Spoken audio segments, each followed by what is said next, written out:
This is Mark, and I'm coming at you with a lesson on Revelation chapter 21, what I would call the harvest of the heavens and the earth.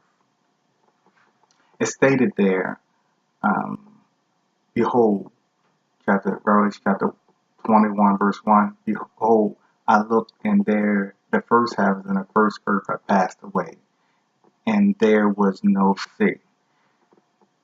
So my lesson is on this verse. And what does it mean when it refers to no sea? A lot of people like to think that the physical sea will be done away with in the kingdom when the Lord returns to set up the kingdom.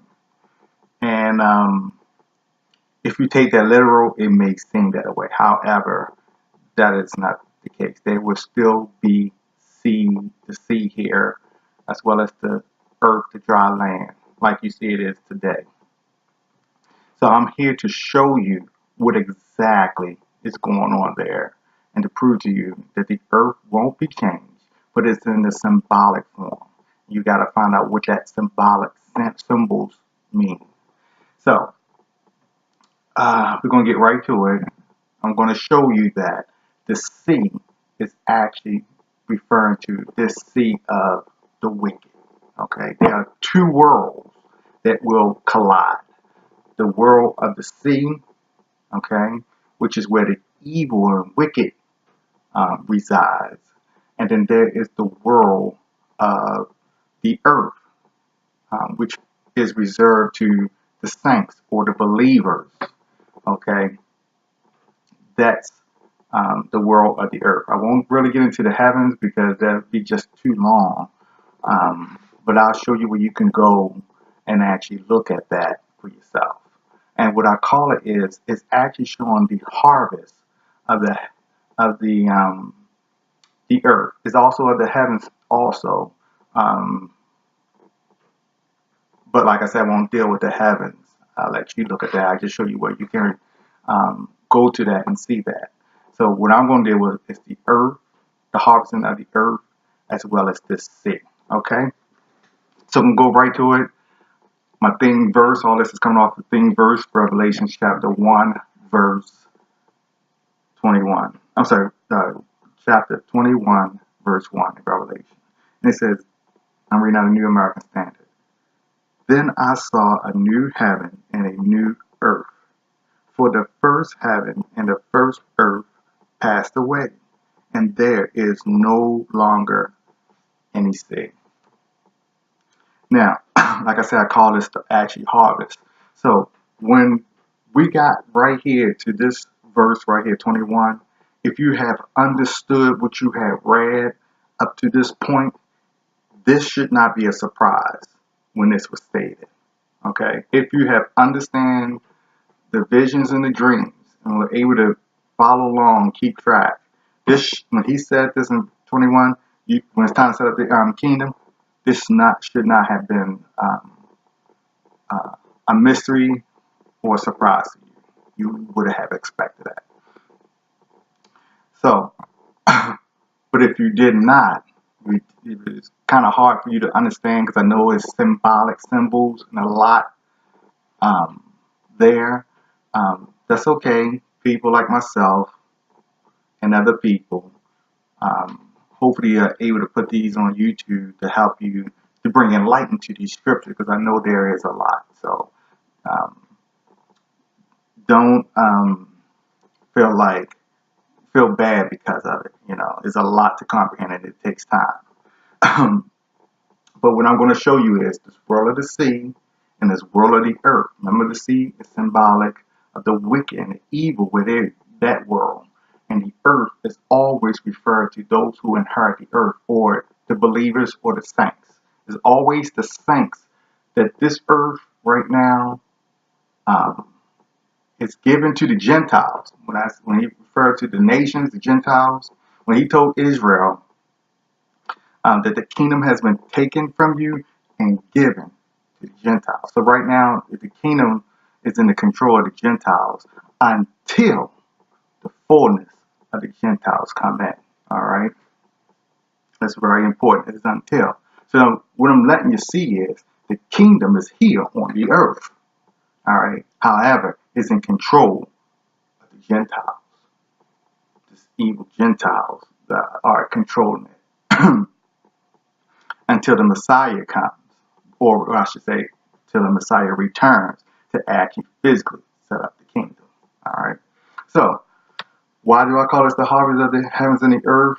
All right. Let's go back and see it. So let's go to Revelation chapter 10.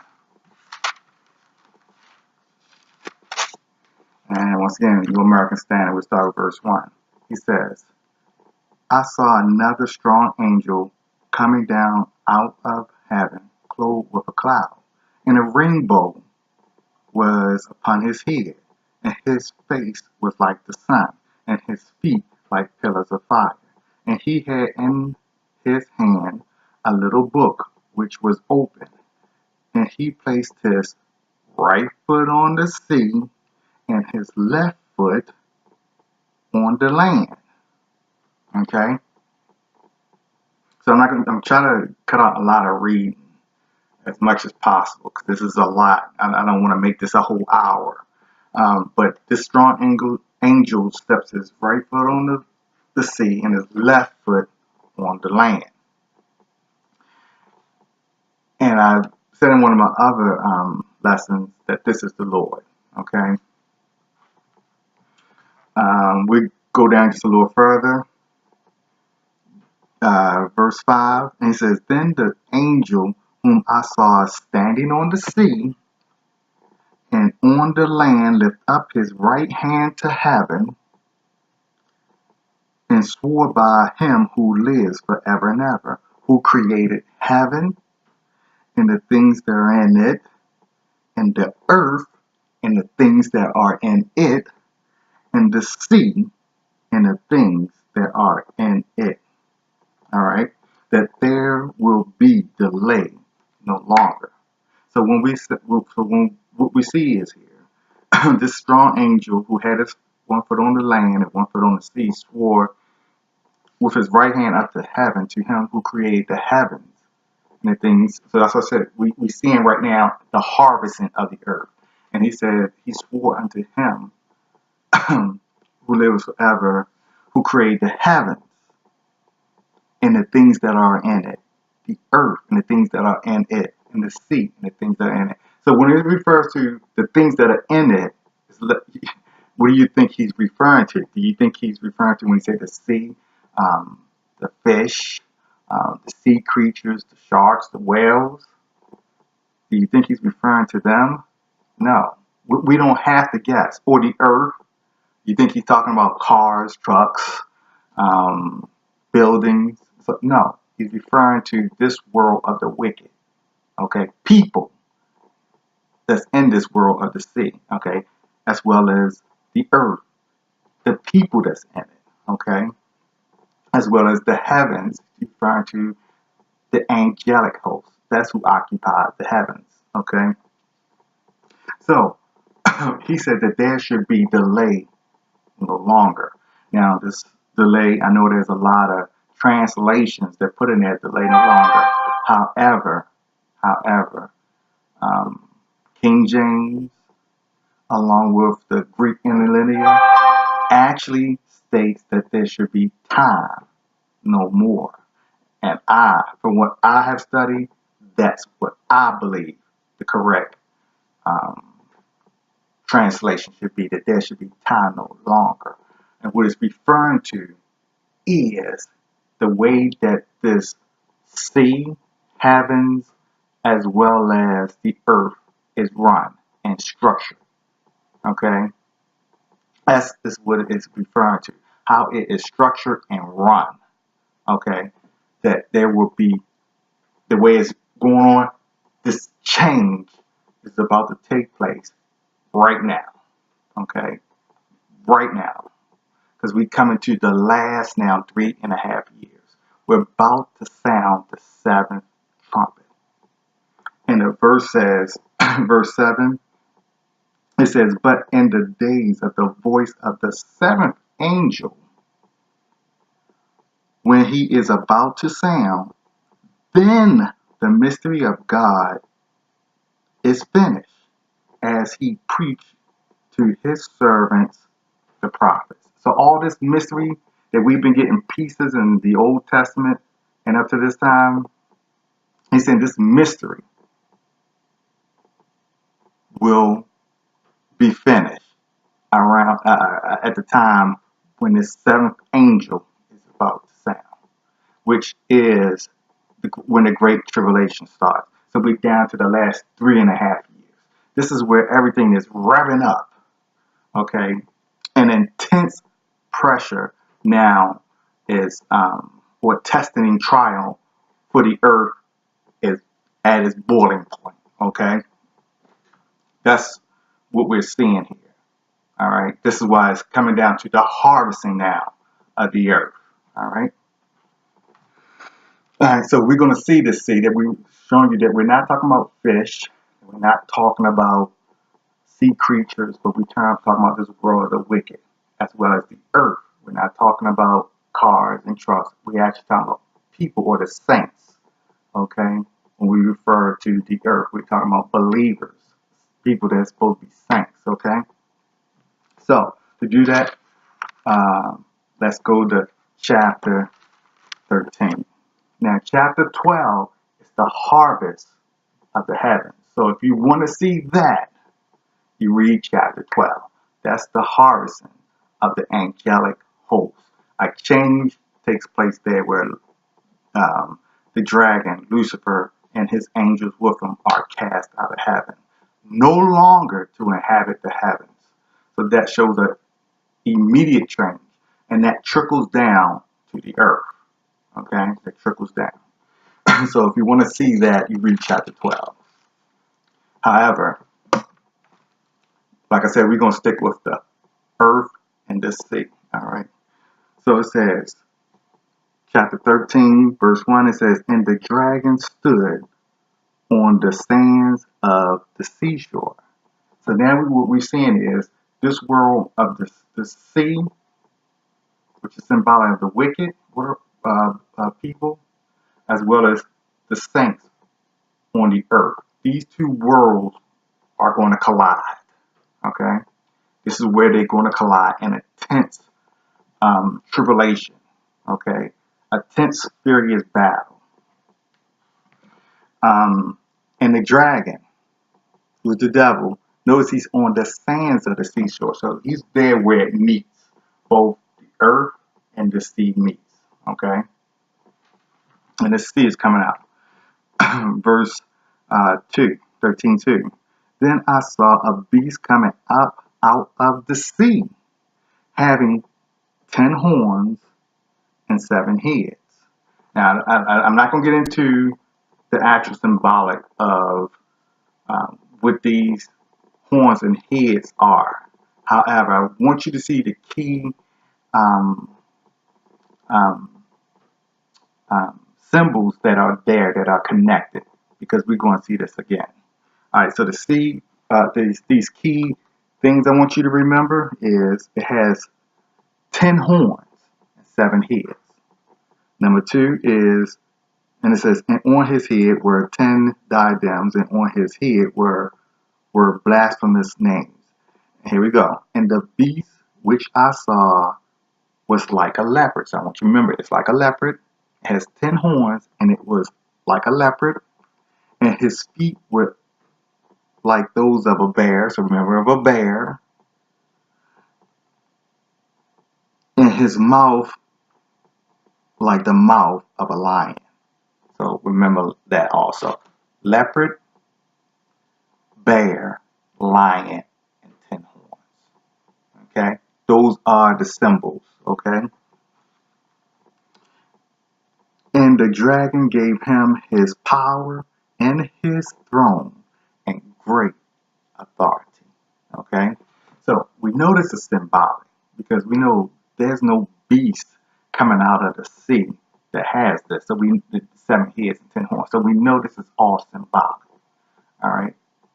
So let's go and see what these symbols actually are. Okay. So we go to Daniel real quick.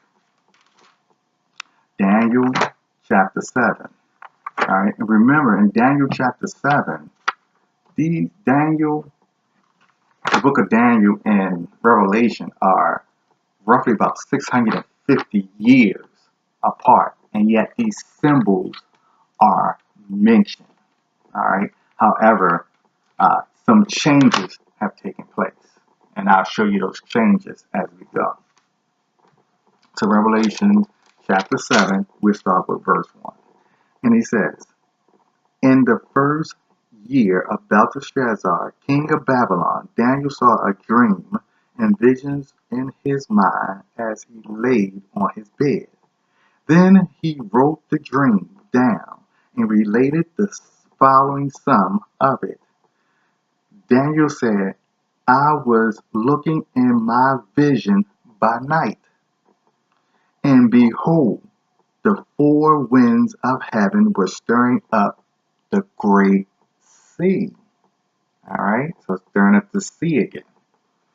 And he says, and four great beasts were coming up from the sea, different from one another. So what we see here, these four great beasts coming up out of the sea again. So this is what we're seeing coming out of the sea. And it says, verse 3, and four great beasts were coming up from the sea, different from one another. Okay? And what I want you just to see, the symbols here that we are referring to this same beast in Revelation 13. Okay? And listen what he says. The first was like a lion, so I'm not going to reading all the details, okay? Because I think Irvin Baxter, his book concerning God's America Discovering the Bible, actually showed the more identity of these beasts. He did an excellent job in identifying it, so you need to check that out, God's America Discovering the Bible. By Aaron Baxter, which explain these beasts. However, I'm not, going to do that. I want you to see just those same symbols are used. So we see the first one was like a lion and had eagle's wings. All right. So that's the first one. The second one, verse 5, and behold, another beast, the second one, resembling a bear. So there's the bear. Got down to verse 6. After this, after this, I kept looking, and behold, another one, like a leopard. All right. Verse 7. After this, I kept looking in the night vision, and behold, a fourth beast, dreadful and terrifying and exceedingly strong, and it had large iron teeth. It devoured and crushed and trampled down the remainder with its feet, and it was different from all the beasts that were before it, and it had 10 horns. So see, the same symbols are used, however, it's used in a different way. Here we see them as four separate beasts. However, in the book of Revelation, we see them as one conglomerate beast, or one mega beast that's all united. Okay, so they're functioning and operating as one. So let's see who these beasts are. All right, because it carries the same symbolic meaning. So we drop down to verse 17. Daniel chapter 7, verse 17. These great beasts, which are four in number, are four kings who will arise from the earth. So right here, like I said, we don't have to try to figure out what these symbols are. The visions and the dreams, they interpret themselves. Okay? So it says these four beasts, which are four, they are kings that shall arise. But if we keep continuing to read, we get a little bit more information. So let's go to verse 23. And listen what he says. Thus he said, the fourth beast will be a fourth kingdom on the earth, which is that 10-horn kingdom, which will be different from all the other kingdoms, and will devour the whole earth and tread it down and crush it. So, so we see is also the fourth. These beasts can also be called kingdoms. So what we learn is that these beasts are actually kings, and along with their kingdom. This is what is that's what their symbols are. These beasts symbolizes kings along with their kingdom. Okay. So, and it holds true as we continue on in the book of Revelation, because it's also dreams and visions. So we see this beast is coming out of a world of wicked. So it's letting you see this beast as it's coming out of that is strictly evil. Its purpose, its gender is that of the wicked one, the dragon. That's what it's letting you see. It's coming out of the world of the wicked or evil. And it's colliding now onto the land or onto the dry land or onto the earth, okay? Where the saints are. So that means it's going to bring intense tribulation. All right. So let's continue to read now that we know that this beast, the world of the sea, is now colliding with the world of the saints or believers who are on the earth. So let's continue to see what is the motives and plans of this beast. So back to Revelation chapter 13, verse 3, and it says, I saw one of his heads as if it had been slain, and his fatal wound was healed. And the whole earth was amazed and followed after the beast. They worshiped the dragon because he gave his authority to the beast. And they worshiped the beast, saying, who is like the beast? And who is able to wage war with him? So the earth,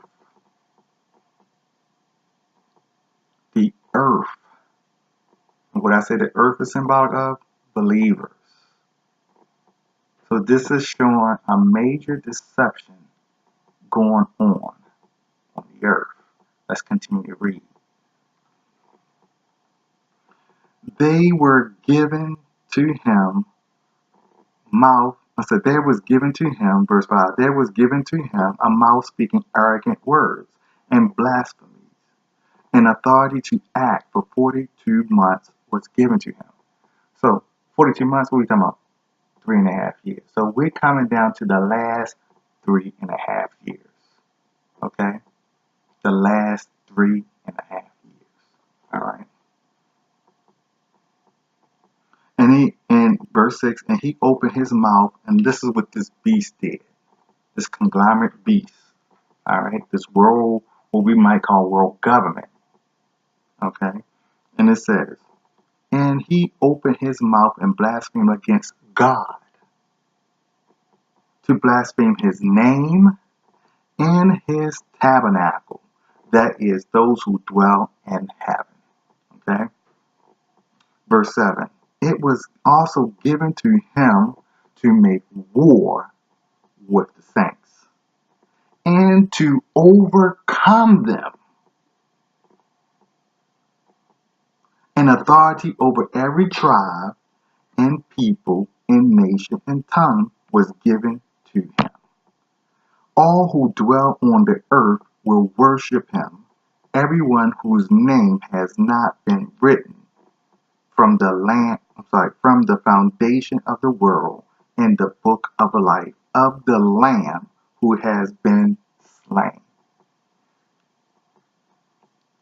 If anyone has an ear, let him hear. If anyone is destined to captivity he goes. If anyone kills with the sword he must be killed. Here is the perseverance in the faith of the saints. Okay.